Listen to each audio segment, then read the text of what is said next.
کیا یہ بھی ایک ان کی ایک ناپ تول کے بعد یا ایک اسیسمنٹ کے بعد انہوں نے امریکہ کو کہا ہے؟ کیونکہ وہ اس سے پہلے کہتے رہے کہ وہ جنگ کے لیے تیار ہیں اور کسی طرح کی فلیکسیبلٹی ایران شو نہیں کر رہا تھا.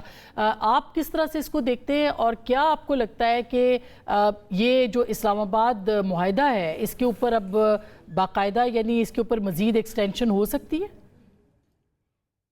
جی، میں چشتی صاحب کے تجزیے سے یہ اتفاق کرتا ہوں کہ اس کا کوئی عسکری حل نہیں ہے اور نہ امریکہ ایران کو شکست دے سکا اور نہ ہی ایران امریکہ کو کوئی مکمل طور پر ہرا سکتا ہے. تو دونوں کے لیے اگر فیس سیونگ ہے جس کی یہ بات کر رہے ہیں تو وہ تو اسلام آباد ایم او یو ہی ہے اور میرا خیال میں اس کے علاوہ ان کے پاس کوئی آپشن نہیں ہے سوائے اس کے کہ وہ دوبارہ سے اسلام آباد ایم او یو پہ آئیں. اس کے جو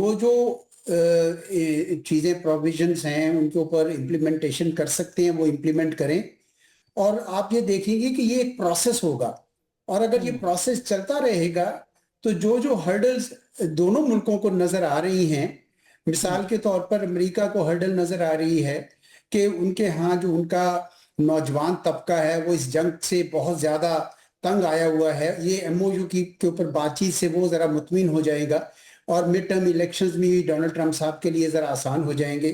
ایران کے لیے بھی، کیونکہ اگر یہ ایسا ہوتا ہے تو آپ دیکھیں گے کہ وہ جو سینکشنز ہیں ایران کے اوپر اس خصوصاً تیل بیچنے کی وہ امریکہ ہٹا لے گا تو ایران کو بھی بہت سارے اس کے فوائد ملیں گے اور ان کے ہاں جو اپنی اقتصادی حالات ہیں وہ خراب ہوں گے. اچھا، دنیا کے لیے بھی اچھا ہے کیونکہ یہ تو ٹھیک نہیں ہے کہ اس اسٹریٹ آف ہرمز سے جہاں 70-80 جہاز گزرا کرتے تھے اس وقت 5-10 جہاز گزر رہے ہیں. یہ کوئی بہت اچھی صورتحال نہیں ہے دنیا کے اقتصاد کے لیے بھی. تو میں سمجھتا ہوں کہ ساری پارٹیز کے لیے ون ون یہی ہے کہ اسلام آباد ایم او یو کی طرف لوٹا جائے اور یہی یہ فیس سیونگ ہے جس کا ان دونوں کے لیے میرے خیال میں ان دونوں کو آنا چاہیے اس کی طرف. تو صاحب اس کے اوپر ہم سن رہے تھے کہ پاکستان ابھی بھی کوششیں کر رہا ہے اور اس میں محسن نقوی صاحب کا حالیہ دورہ اور اس کے بعد پھر جو ڈیولپمنٹ سامنے آئی ہیں، کیا آپ کو لگتا ہے کہ ابھی بھی کوششیں جاری ہیں؟ اور بیچ میں آپ نے خبر پڑھی ہوگی کہ جو تلسی گیبارڈ کے یا کردستان کے جو صدر کو امریکہ چاہ رہا تھا کہ پاسداران کے ساتھ ان کا ایک کنیکشن کھلے اور ان کے ساتھ ان کا انڈائریکٹ رابطہ بھی ہوا جس کا اعتراف پریزیڈنٹ ٹرمپ نے کیا ہے. تو کیا پاکستان کو انڈرمائن کرنے کے لیے یہ کوششیں بھی کی جا رہی ہیں یا آپ سمجھتے ہیں کہ نہیں، آج ایران نے کہہ بھی دیا کہ پاکستان ہی جو ہے وہ ثالثی ہوگا، تو کتنی اہمیت ہوگی پاکستان کی کامیابی ملے گی کہ نہیں؟ اب بالکل ملے گی، جس طریقے سے پہلے ملی تھی. پاکستان بڑے سچائی کے ساتھ، اخلاص کے ساتھ اس ایگریمنٹ کو چاہتا ہے کیونکہ اس کی اپنی اقتصاد بھی جو ہے بہت بری طرح سے متاثر ہوئی ہے اس سارے کانفلکٹ سے. تو مجھے تو لگتا ہے کہ پاکستان کی کوششیں بالکل نہیں تھمیں گی اور پاکستان کو ایک کریڈیبلٹی حاصل ہے. آپ نے دیکھا کہ ابھی یہ جس پہ ابھی آپ بعد میں بات کریں گے کہ یہ ٹرائی لیٹرل ایگریمنٹ کو بھی دونوں ملکوں نے اس کو ستائش دی ہے. تو اس وجہ سے مجھے لگتا ہے کہ پاکستان کو کوشش کرتے رہنا چاہیے. یہ بہت اہم ہے، دنیا کے لیے اہم ہے، ہمارے خطے کے لیے اہم ہے. اور میرا یہ خیال ہے کہ امریکہ کی طرف سے اور اسرائیل کی طرف سے جو پہلے کوششیں جاری رہی کہ ایران کے لیے کوئی نہ کوئی اور راستے نکالے جائیں، چاہے کردستان کا نکالا جائے یا ان کے اندر کوئی شورش پیدا کی جائے یا سابقہ شاہ جو تھے ان کے فرزند کو لے آیا، یہ ساری کوششیں وہ اپنی طرف سے کر چکے ہیں. مزید بھی کر لیں، یہ کامیاب نہیں ہوں گی. وہ تو ان کو پتہ چل گیا کہ ایران کے اندر جو ان کا نظام ہے وہ خاصا مضبوط ہے، وہ شاید اتنی اس قسم کی کوششوں سے نہیں جائے گا. اچھا، اسرائیل نے بھی کوششیں کر لی کہ اس کانفلکٹ کو ایکسپینڈ کیا جائے. اگر آپ کو یاد ہو تو انہوں نے ارامکو پہ بھی میزائل پھینکے، انہوں نے آذربائیجان میں بھی پھینکے، ایسٹرن ترکستان میں بھی پھینکے، وہ بھی سب کامیاب نہیں ہوا. ایک ہی حل ہے اس سارے کانفلکٹ کا، وہ ہے اسلام آباد ایم او یو کے اوپر دوبارہ ساری پارٹیاں لوٹیں اور میرا خیال میں پاکستان کو بالکل یہ کوشش نہیں ترک کرنی چاہیے. چشتی صاحب، مکہ معاہدہ کے حوالے سے بتائیے گا. آج پریزیڈنٹ اردگان نے ایک بہت طویل انٹرویو دیا ہے، بڑی تفصیل سے اس کے اوپر بات کی ہے، نیٹو کے حوالے سے بات کی ہے. پریزیڈنٹ ٹرمپ نے اس کو خوش آئند قرار دیا ہے. آپ کیا سمجھتے ہیں جو تنقید ہو رہی ہے پریزیڈنٹ ٹرمپ کے اوپر کہ خلیجی ممالک وہ ان سے مطمئن نہیں ہے، یہ مکہ معاہدہ اس کے اندر کیسے فٹ ان ہوتا ہے؟ دیکھیے آسمہ صاحبہ، یہ مکہ معاہدہ تو ایک نیچرل کنورجنس ہے. اس میں کوئی ان یوزول بات اس لیے نہیں ہے کہ پہلی بات تو یہ تینوں ملک اپنی اپنی اسٹرینتھ لے کر آ رہے ہیں معاہدے کے اندر.